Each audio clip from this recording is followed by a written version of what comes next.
Uno, house rules, how to play. The rules are the same as regular Uno, except for these changes. For a refresher of those rules, check out this video. House rule cards are indicated by a speech bubble in the corner. They play like their normal color or number.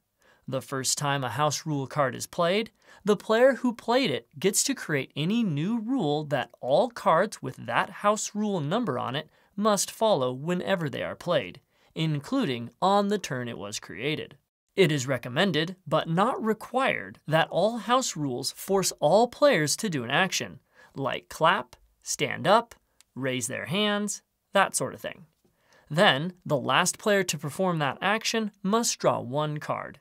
However, you are allowed to go crazy and remove this limitation and let the house rules do anything. If you do, only one house rule card may trigger on a turn. So, if a house rule causes multiple house rule cards to be played, then the subsequent house rules are ignored. After following the house rule, you then end your turn like normal.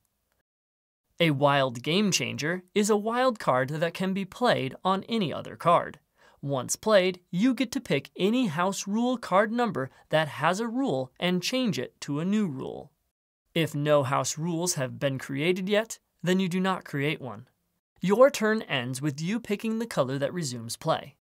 When playing for points, house rule cards are worth their face value, and wild game changers are worth 50.